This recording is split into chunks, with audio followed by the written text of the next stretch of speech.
제가 서울에서 목회할 때 교회에서 강북 열린문화센터를 개관하고 100평짜리 카페와 120개의 문화 강좌를 오픈을 했습니다.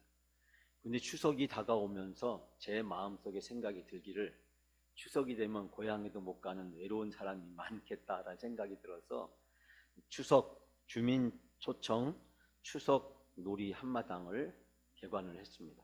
명절 바로 전날에 이 주민 초청 추석 한마당 놀이 잔치를 교회에서 개관을 했는데 음식도 준비하고 그 다음에 지역 주민 약 200명이 참석을 해서 놀이마당 또 노래자랑 그 다음에 음식마당을 진행을 했습니다. 얼마나 오신 분들이 좋아하는지 또 행복해하는지 특히 지역 주민들이 너무 좋아하는 모습을 보면서 참으로 행복했습니다. 근데 제가 끝나고 나서 두고두고 원성을 들었습니다. 명절 전날에 그렇게 바쁜데 할 일도 많은데 교인들을 동원해서 음식 준비하느라고 그 프로그램 진행하느라고 50여 분이 아주 고생을 많이 시켜서 제가 명절 때만 되면은 그 생각이 떠오르면서 그래도 해야지 이번에 하려다가 제가 꼭 참았습니다. 아직 부임한 지 1년도 안 된 제가 이런 마당을 벌렸다가 우리 장로님, 권사님들 뒤로 넘어진 분들 나올까봐 제가 꼭 참았습니다만 언젠가는 다시 해보리라 그런 마음을 제가 마음속에 꼭 가지고 있습니다. 왜냐하면 명절 되면 정말 외롭고 힘들고 누구 하나 찾아오는 사람도 없고 그런 분들이 계시잖아요. 아마 그 중에 몇몇 분들은 이 자리에도 계실 것이고 우리 주변에도 있고 때로는 우리 자신도 외롭고 힘들다고 느낄 때가 많죠. 누가 찾아와도 주변 가족들이 많이 다녀가도 왠지 그들이 가고 나면 더 외롭잖아. 더 힘든 밤을 보낸 사람들이 참 많은 것을 보게 됩니다. 여러분 명절 잘 보내셨죠? 그 말에 위로를 받으시길 바랍니다. 남자들이 모였을 때 제일 좋아하는 이야기가 뭔지 아세요? 무슨 이야기일까요? 여자들은 싫어한 척 하면서 호기심을 가지고 들어주는 이야기, 그 이야기가 무슨 얘기일까요? 바로 군대 얘기입니다. 남자들의 군대 얘기. 오늘 제가 여러분들에게 남자들의 군대 얘기를 하나 하려고 합니다. 바로 제 군대 이야기인데요. 제가 군대 입대해서 논산훈련소와 김해 공병학교를 마치고 5월달이 3월달이 입대를 했는데 5월달이 되어서 경기도 가평 상면이라고 하는 저 북쪽에 제가 산골짜기에 배치를 받아 갔습니다. 근데 신병이 오면은 고참들이 꼭 시키는 게 있어요. 뭘 시킬까요? 노래를 시킵니다. 노래를 시켜요. 근데 노래를 시키는데 저보다 2달 먼저 온 고참이 저보다 2달 먼저 온 신임 병사가 노래를 부르는데 노래를 얼마나 잘 부르는지 깜짝 놀랐어요. 나중에 알고 봤더니 그 병사 밤무대 가수였습니다. 밤무대 가수니까 노래를 얼마나 잘하겠어요. 뭐 폰부터 시작해서 노래를 처음에 딱 시작하는데 뭐 목이 메어 불러보는 이 노래는 연습이다. 그렇게 분위기를 딱 잡고서 앞에 나가서 막 그 내무반에서 전 내무 반원들이 앉아있는 저녁에 노래를 불러 제끼는데 기가 막히게 노래를 잘 부르는 거예요. 그 다음에 바로 제 차례가 되었습니다. 그러니까 고참이 나와서 저를 보고 노래를 부르라는 것이에요. 근데 제가 여러분이 알다시피 음악 점수가 뭡니까? 어떻게 설교는 잘 잃어버리면서 제 고등학교 때 음악 점수가 양이란 것만 기억하세요. 그것도 여러분 회개하셔야 됩니다. 근데 제가 노래를 못하잖아요. 노래를 너무 못하고 가사 하나 제대로 아는 것이 없어서 노래를 부를 수가 없었습니다. 그래서 제가 뭘 잘할 수 있을까? 그 노래 잘하는 그 병사의 노래를 들으면서 다음이 내 차례인데 나는 뭐를 해야 되지? 노래 하나 제대로 할 수 있는 게 없으니 어떻게 해야 되지? 참 고민했습니다. 그렇다고 그 병사들 앞에서 내게 강 같은 병화를 부를 수도 없고 참으로 고민하다가 제가 애인을 기다리는 어느 남자의 공중전화 박스 앞에서의 이야기를 모노드라마로 했습니다. 제가 군대 가기 전에 CCC에서 연극을 조금 했었기 때문에 1인 독백극인 모노드라마를 했습니다. 전화기 앞에서 초조하게 기다리면서 언제 올 것인가를 쳐다보면서 혼자 독백으로 중얼거리는 그 모노드라마를 했는데, 그런 걸 처음 봤기 때문에 그 자리에 있는 모든 병사들이 박수를 치면서 환호했습니다. 그 다음날 온 부대에 소문이 났습니다. 우리 부대에 영화 배우가 왔다. 저는 졸지에 영화 배우가 됐습니다. 근데 그 소문이 소대장 귀에 들어갔어요. 소대장은 지금 6.25 기념 전 부대 웅변대회를 준비하면서 그 웅변대회 강사를 연사를 누구를 내보낼까, 우리 중대에서 누구를 선발해야 되나 그 고민을 하고 있었는데, 그 소문을 듣는 순간 그 소대장 저에게 왔습니다. 자네밖에 없어. 자네 같은 배우가 나가줘야 돼. 그래서 저는 졸지에 6.25 기념 웅변대회에 우리 중대 선수로 선발이 됐습니다.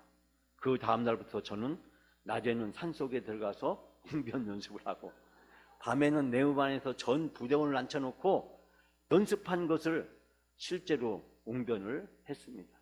그때마다 고참들은 저에게 군대에서 하는 웅변은 그렇게 하면 안 되고 이렇게 해야 된다라고 가르쳐 주었습니다.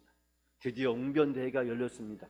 대대의 모든 병사 400명이 연병장에 모였고, 저는 중대별 5명의 대표들이 출전하는 그 연설장에 서게 되었습니다.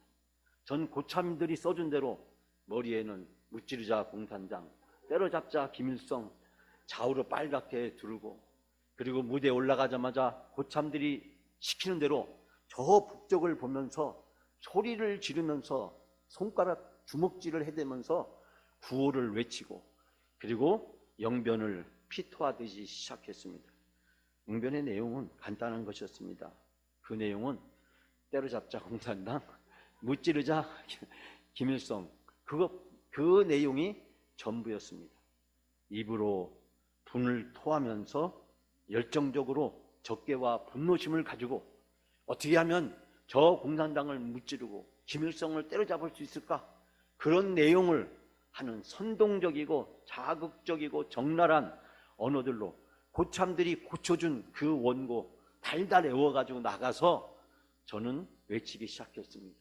제가 그리스도인이라는 것을 가마득하게 잃어버리고 제 마음속에 증오와 분노를 가득 차서 웅변대회 열심히 했습니다. 그런데 웅변대가 끝나고 났을 때 저는 이 대대에서 바로 우승을 하게 되었습니다. 그래서 대대 후보로 선정이 되어서 사령부서 하는 웅변대회에 출전을 하게 되었습니다. 여러분, 매년 6월이 되면 우리나라는 전국을 붉게 물들이고 학교와 사회와 군대에서 웅변대회를 열었습니다. 지금부터 한참 전 얘기죠. 전쟁의 고통과 비극을 잊지 말고 그 전쟁의 고통과 아픔을 어떻게 하면 생생하게 재현시킬 것인가가 사실 이 웅변대회들의 목적이었습니다. 마찬가지로 오늘 성경 본문에 보니까 유대인들도 그 비극을 잊지 말자고 그들은 모여서 웅변대회를 한 것이 아니라 그들은 금식을 했습니다. 금식을 했는데 그 금식한 날이 어떤 날이냐면 예루살렘 성이 포위됐던 날, 예루살렘 성에 구멍이 뚫리던 날, 예루살렘 성이 함락되고 성전이 파괴되던 날, 그리고 많은 사람들이 집단적으로 학살을 당하던 그 슬펐던 기억, 그 몸서리 쳐지는 악몽들을 그날만 되면 유대인들은 습관적으로 모여서 하나님 앞에 금식을 하며 그리고 베옷을 입고 죄를 뒤집어 쓰면서 통곡하면서 보냈습니다.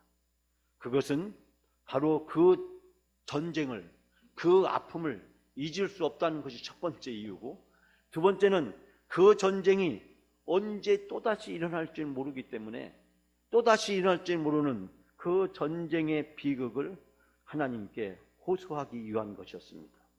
오늘 우리가 함께 지금까지 나누었던 말씀, 스가랴서의 말씀들을 보면 하나님은 환상을 통해서 이스라엘 백성들에게 새로운 미래를 보여주셨습니다. 성전 재건을 통해서 이스라엘 백성들을 회복시켜 주시겠다고 약속하고 있습니다. 성전을 재건하는 것을 독려하기 위해서, 그리고 그 과정에 어려움을 겪는 이스라엘 백성들을 하나님은 위로해 주셨습니다. 그러면서 하나님은 두 가지 약속을 하셨습니다. 첫 번째는 금식이 변하여 잔치가 될 것이라는 약속입니다.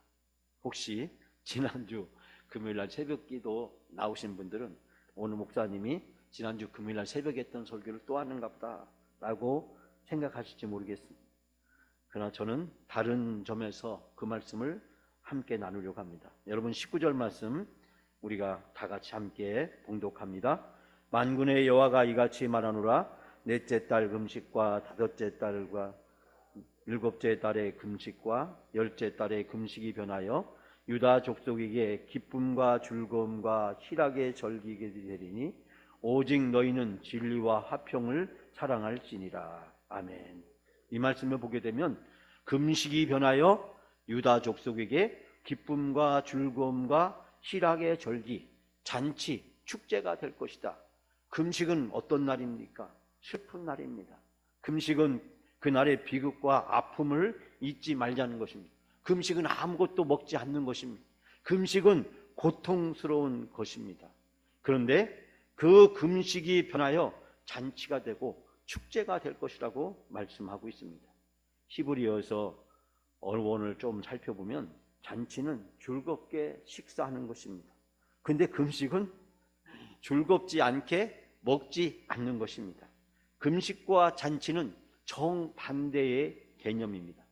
즐거움이라는 것은 즐겁게 먹는 잔치와 연관되어 있고, 희락이라고 하는 것은 함께 모여서 나눌 때 쓰이는 단어였습니다. 그렇기 때문에 이 본문에서 나오는 바로 기쁨과 즐거움과 희락이라고 하는 것은 잔치를 표현하는 것입니다. 잔치는 먹음으로써 즐겁고 즐거움으로써 사람들이 기쁨을 얻게 되는 것입니다. 근데 금식은 바로 먹지 않는 것입니다. 금식은 기쁨이 없는 것입니다.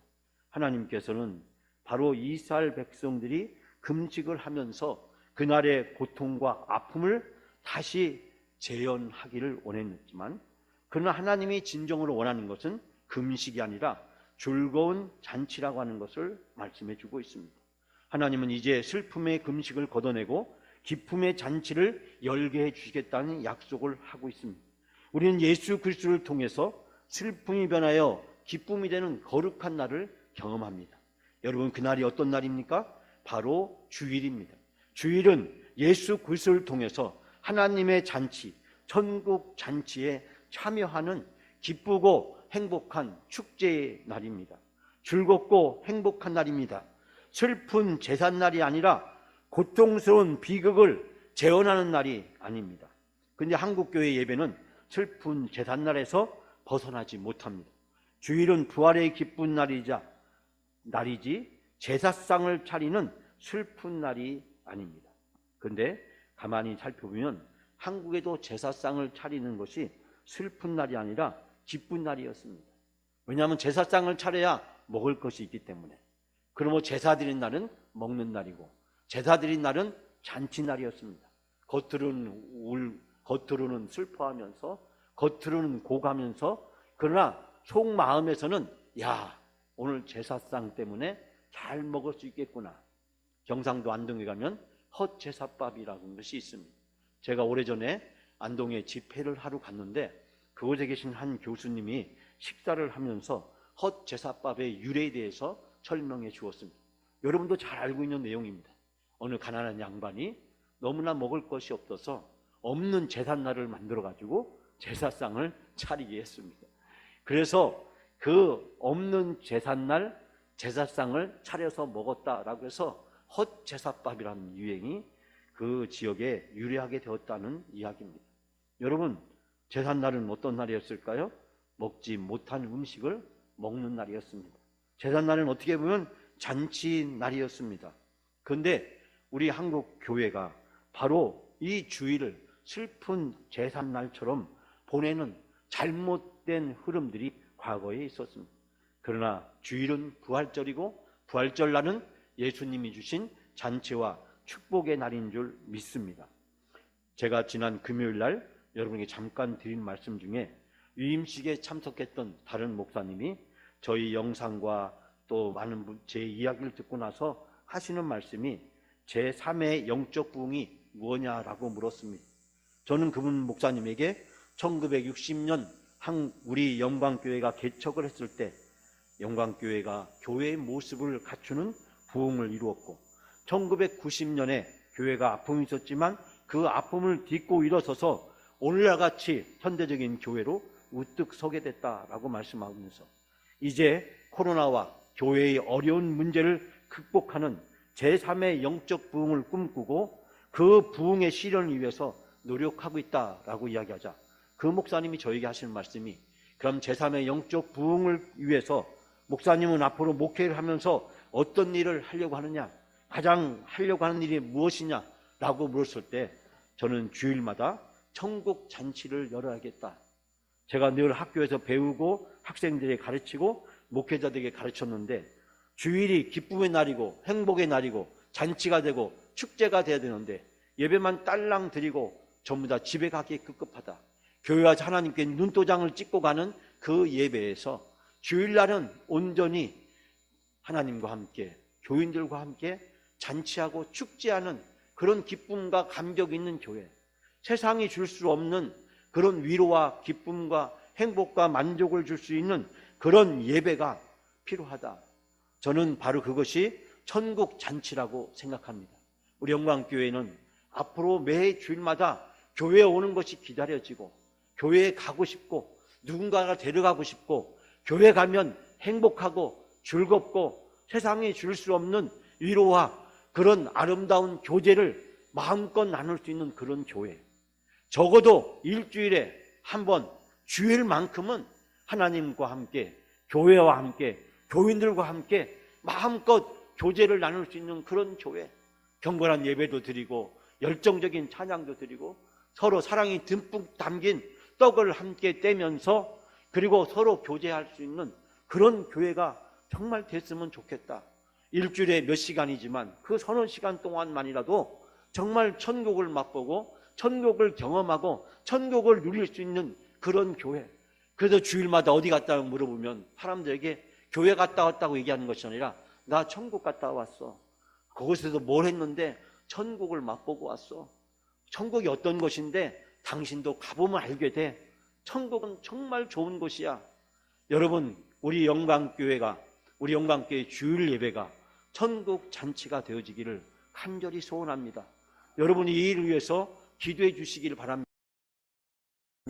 1시간 예배만 드리고 가는 그런 썬데이 크리스찬, 주일날 하나님 앞에 와서 눈도장만 찍고 가면 한 주일이 평안을 나는 것이라고 생각하는 그런 기복주의적 신앙에서 벗어나서 주일날 서너 시간이라도 온전히 하나님께 마음껏 찬양하고 마음껏 예배드리고 마음껏 교제하며 떡을 떼며 나눌 수 있는 정말 초대교회와 같이 아름답고 행복한 교회, 기쁨과 감격이 넘치는 그 교회, 바로 영광교회 주일, 영광교회 예배가 되어지기를 간절히 축원합니다. 두 번째로 하나님은 모든 사람이 하나님의 은혜를 구하는 날이 오게 될 것이라는 것을 약속하고 있습니다. 여러분 20절부터 좀 길지만 23절부터 23절까지 다 같이 함께 봉독합니다. 만군의 여호와가 이같이 말하노라. 다시 여러 백성과 많은 성읍의 주민들이 올 것이라. 이 성읍 주민이 저 성읍에 가서 이르기를 우리가 속히 가서 만군의 여호와를 찾고 여호와께 은혜를 구하자 하면 나도 가겠노라 하겠으며 많은 백성이 강대한 나라들이 예루살렘으로 와서 만군의 여호와를 찾고 여호와께 은혜를 구하리라. 만군의 여호와가 이같이 말하노라. 그날에는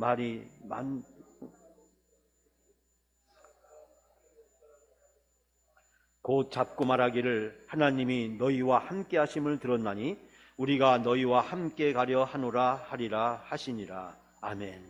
자, 이 말씀은 무슨 뜻입니까? 이제 곧 세상의 여러 나라들, 수많은 민족과 주민들이 몰려오게 될 것이다. 한 성읍의 주민이 다른 성읍의 주민에게 가서 어서 가서 만군의 주께 기도하고 주의 은혜를 구하자 하면 다른 성읍의 주민들도 저마다 나도 가겠다 할 것이다. 수많은 민족과 강대국들이 나 만군의 여호와 주께 기도하여 주의 은혜를 구하려고 예루살렘으로 오게 될 것이다. 나 만군의 주가 말한다. 그날이 되면 말이 다른 이방 사람들 10명이 유다 사람 한 사람의 옷자락을 붙잡고 다른 이방 사람 10명이 한 사람 유다 사람의 옷자락을 붙잡고 우리가 너와 함께 가겠다. 하나님이 너와 함께 계신다는 말을 들었다라는 말씀을 하고 있습니다. 여러분, 다른 여러 백성과 성읍들이 주민들이 올 것이다. 여러분, 이 말의 뜻은 무엇입니까? 이 고대 근동에서 사람들이 많이 몰려가는 것은 무엇을 의미하냐면 전쟁을 의미합니다. 사람들이 몰려오겠다는 것은 전쟁을 하겠다는 것입니다. 두려움과 공포의 대상입니다. 지금까지 예루살렘은 많이 공격을 당했습니다. 그리고 파괴를 당했고 수많은 사람들이 죽음을 당해야만 했습니다. 그런데 많은 사람들이 몰려오겠다는 것입니다. 이 성읍과 저 성읍 사람들이 서로 권면해서 함께 가자고 이야기합니다. 그런데 오늘의 본문의 말씀에 보니까 놀라운 것은 이들이 전쟁을 하기 위해서 오는 것이 아니라고 하는 것입니다. 고대 근동에서 사람들이 이동하는 것은 단 하나였습니다. 바로 그것은 전쟁이었습니다. 전쟁하기 위해서 몰려가는 것인데 이 사람들은 전쟁하기 위해서 몰려오는 것이 아니라 주에게 기도하고 주의 은혜를 구하려고 예루살렘으로 오게 될 것이다. 즉 은혜를 사모하고 은혜를 받으려고 예루살렘에 이방인들이 여러 나라 민족과 족속들이 예루살렘으로 오겠다라고 하는 것입니다. 그것도 혼자 오는 것이 아니라 서로 가자 격려하면서 나도 가겠다고 이야기합니다. 전쟁이 아니라 은혜를 구하러 오겠다라는 말씀을 하고 있습니다. 여러 민족이 은혜를 받으려고 예루살렘으로 몰려오겠다는 것입니다. 예루살렘으로 가겠다는 강한 열정들을 반복적으로 표현하고 있는 것을 발견하게 됩니다. 그런데 뿐만 아니라 오늘 본문의 말씀에 보니까 10사람이 다른 종족 10사람이 한 명 유다 사람의 옷자락을 붙잡고 그들이 하는 말이 하나님께서는 당신과 함께 계신 줄을 믿습니다. 그러니 우리도 함께 데려가 주십시오 라고 부탁을 하게 된다는 것입니다. 옷자락을 잡는다라고 하는 것은 고대 근동 사회에서는 그 사람에 대한 신뢰와 복종을 의미합니다. 즉 상대방에게 내가 복종하겠습니다 라고 간구하게 될 때 그 사람의 옷자락을 잡게 되는 것입니다. 그러므로 옷자락을 잡는다라고 하는 것은 고대 사회에서 흔히 있었던 표현임을 발견할 수 있게 됩니다. 사울이 사무엘의 옷자락을 붙잡고 간청하는 대목에서도 이와 같은 내용을 찾아볼 수 있게 됩니다. 그런데 이제 이방인들이 이스라엘 사람들의 옷자락을 붙잡는다는 것입니다. 그것도 10명의 이방인들이 한 명의 유대인의 옷을 붙잡고 간청하는 대목을 여기서 소개해주고 있습니다. 하나님께서 당신과 함께 계심을 믿습니다. 나도 당신이 나도 그 자리에 함께 데려가 주십시오. 하나님이 당신들에게 은혜를 주시는 것을 믿습니다. 나도 당신과 함께 가서 하나님의 은혜를 받게 해 주십시오 라고 하는 그들의 간청이 여기에 담겨져 있습니다. 즉 하나님의 은혜를 받기 위해서 바로 유다 사람, 이스라엘 사람들의 옷자락을 잡고 우리들도 하나님의 은혜를 받게 해달라고 간절히 소원하게 된다는 것입니다. 마태복음 9장에 보면 12회를 혈류증을 앓던 한 여인의 이야기를 우리에게 소개하고 있습니다. 이 여인은 온갖 유명한 의사를 찾아다니고 좋은 약을 다 먹었지만 아무도 이 여인의 병을 고치지 못했습니다. 어느 날 예수님에 관한 소문을 들었습니다. 예수님은 죽은 자도 살리시고 병도 고치시고 그리고 귀신도 내어 쫓으시고 놀라운 이적과 기적을 행하신다는 소문을 들었습니다. 이 여인에게 한 가지 소원이 생겼습니다. 세상 누구도 못 고칠 내 병, 예수님은 고쳐주지 수 있지 않을까? 예수님에게 가면 내 병 나을 수 있지 않을까? 그 소원을 가지고 예수님에게 나왔습니다. 그러나 그 자리에 너무나 많은 사람들이 몰려 있어서 예수님에게 가까이 갈 수가 없었습니다.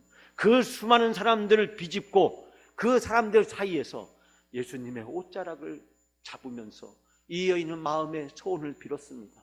내가 예수님 옷자락만 잡아도 내 병이 나을 수 있겠다. 내 병을 예수님이 고쳐주실 수 있겠다. 사랑하는 여러분, 어떤 결과가 나왔습니까? 그 여인은 자기 병을 고침받았을 뿐만 아니라 구원까지도 받았습니다. 병을 고치는 것은 일시적인 겁니다. 그러나 구원은 영원한 것입니다. 예수님 옷자락에 손만 닿아도 예수님의 놀라운 능력과 은혜와 축복이 그에게 역사하시는 줄 믿습니다. 사랑하는 여러분, 오늘의 본문의 말씀을 통해서 저는 우리 영광교회가 천국 잔치의 소문을 듣고 많은 사람들이 영광교회에 몰려오는 그날이 꿈꾸고 그날이 올 줄을 믿습니다. 우리 영광교회 성도들의 옷자락을 손을 잡고 나도 영광교회 성도들이 누리는 그 하나님의 은혜와 축복을 나도 받았으면 좋겠다. 나도 그 천국잔치에 참여했으면 좋겠다. 나도 그 천국을 맛보고 천국을 소망하며 살았으면 좋겠다. 나도 영광교회 성도들처럼 행복했으면 좋겠다. 나도 영광교회 성도들처럼 영원한 구원을 받았으면 좋겠다. 여러분, 우리가 바로 그 주님의 옷자락이 되시는 놀라운 은혜가 여러분들에게 역사하시길 바랍니다. 하나님은 이스라엘을 통해서 세계 모든 민족을 구원하기를 원하셨고, 이스라엘 백성들을 통해서 세계 모든 민족을 구원하는 놀라운 역사를 이루셨습니다. 그 결과 여러분과 제가 이 자리에서 하나님께 예배하는 놀라운 은혜와 축복을 받게 되었습니다. 하나님께서 이스라엘 사람들의 옷자락을 구원과 은혜의 도구로 사용하셨던 것처럼 우리 영광교회 성도들의 옷자락을 하나님이 구원과 축복의 도구로 사용해 주실 줄 믿습니다.